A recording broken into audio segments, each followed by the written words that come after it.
잠시 후 여러분은 삼국지의 주인공 조조의 청년 시절 이야기를 모두 알 수 있습니다. 자, 그럼 로빈의 기록을 시작합니다.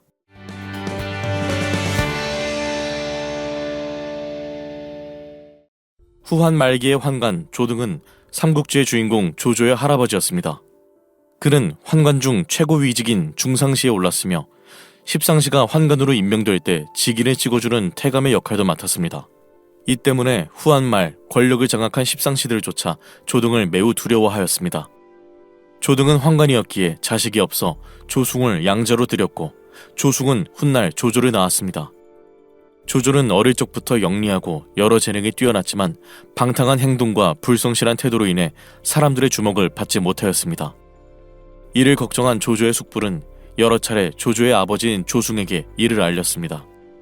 그러던 어느 날 조조는 길에서 숙부를 마주치자 얼굴을 일부러 일그러뜨리며 갑자기 심한 풍병에 걸렸다고 거짓말을 하였습니다. 숙부가 이 일을 조숭에게 전하자 조숭은 조조를 불러 직접 확인하였습니다. 하지만 조조의 얼굴은 멀쩡하였습니다. 이에 조조는 처음부터 풍에 걸린 적은 없습니다. 다만 숙부의 사랑을 잃어 누명을 쓴 것 같습니다 라고 말하였습니다. 이 일로 조숭은 숙부의 말을 더 이상 믿지 않게 되었고 조조는 점점 더 제멋대로 행동하게 되었습니다.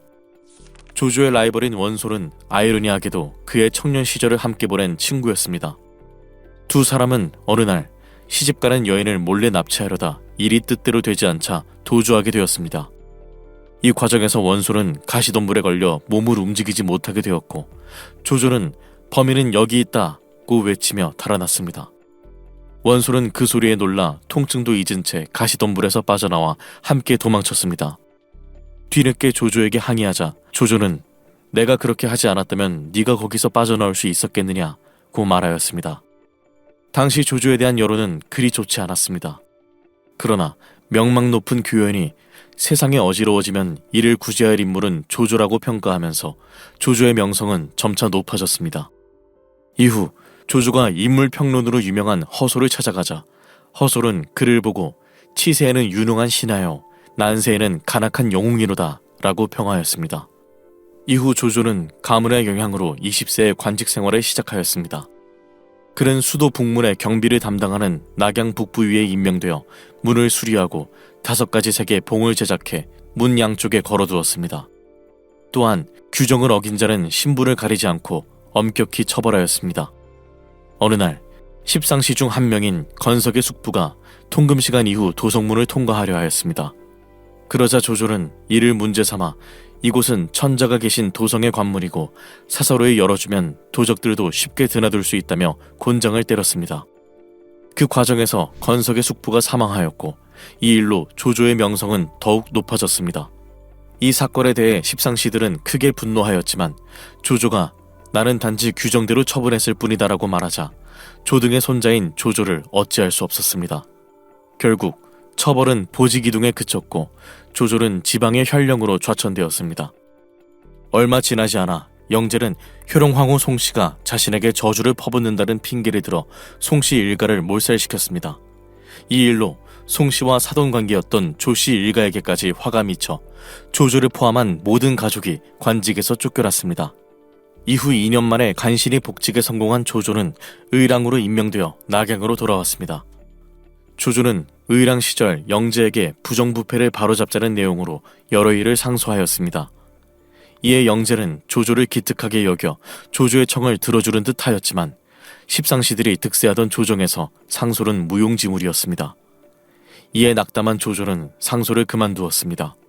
이후 황건적의 난이 일어나자 조조는 기도위로 임명되어 전투에 참여하였고 영천 지역의 적을 토벌한 공로로 제남상에 임명되었습니다. 제남상으로 부임한 조조는 관내 18년 중 8년의 장리를 면직시키고 사당을 부수고 재물을 약탈하던 패단을 바로잡는 등 선정을 펼쳤습니다. 그 공으로 조조는 동군 태수로 임명되었지만 그동안 황제의 측근인 권신들에게 여러 차례 미움을 샀던 탓에 집안에 화가 미칠 것을 우려하여 병을 핑계로 관직을 사양하고 고향으로 돌아갔습니다. 낙향한 조조는 성 밖에 별장을 짓고 독서와 사냥에 몰두하며 조용한 나날을 보냈습니다. 한편 영제 말년 조조는 낙양에 있는 동안 평생의 라이벌 유비를 만났습니다. 당시 유비는 하급 관직을 전전하며 떠돌고 있었고 이 시기에 잠시 조조와 만난 것으로 보입니다. 고향으로 돌아간 조조는 훗날 조조의 핵심 세력이 되는 조인, 하후돈, 하후연, 조홍 등과 함께 병력을 모았고 그 과정에서 관우, 장비 등을 얻은 유비와 교류하였습니다. 이후 서량의 한수가 반란을 일으키자 영재는 중앙군 강화를 위해 서원 8규위를 창설하였고 조조를 불러 전군 교위로 임명하였습니다. 한편 낙양은 영재가 세상을 떠나고 대장군 하진이 죽임을 당하는 등 큰 혼란에 빠졌고 그 틈을 타 동탁이 정권을 장악하였습니다.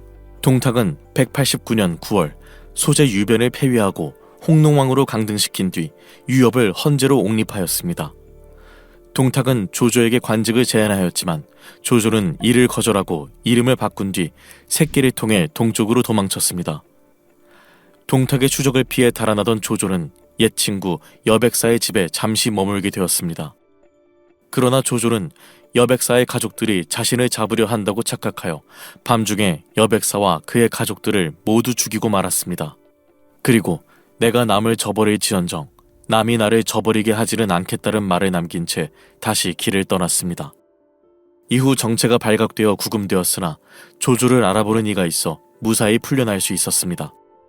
한편 권력을 장악한 동탁이었지만 낙양 내에서의 입지는 탄탄하지 않았습니다. 이에 지지기반을 다지기 위해 소재 폐위를 두고 격렬히 대립하다 낙양에서 도망친 원소를 사면하고 발해 태수로 임명하는 등 명망 높은 인물들을 각지의 자사와 태수로 임명하였습니다.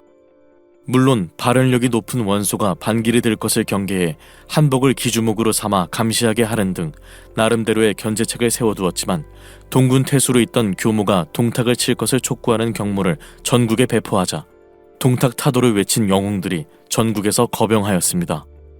이후 동탁에게 반기를 든 각 주군의 자사와 태수들은 원소를 맹주로 추대하며 동탁 토벌군을 결성하였습니다. 한편 당시 조조는 동탁에게서 막 벗어났고 마지막 관직이 중앙직인 효기 교위였던 탓에 지방에서의 기발이 약했습니다. 이에 조조는 자신의 재산을 처분해 의병을 모집하고 동탁을 토벌하고자 하였습니다. 189년 12월 진류에서 병사를 일으킨 조조는 여러 인물들의 도움을 받아 5,000명에 달하는 병력을 모았고 이후 이들을 이끌고 동탁 토벌군에 합류하였습니다. 과연 연합군은 동탁을 토벌할 수 있을까요? 삼국지 조조전 2부 동탁 토벌전에서 아주 자세히 알려드리겠습니다. 로빈의 역사 기록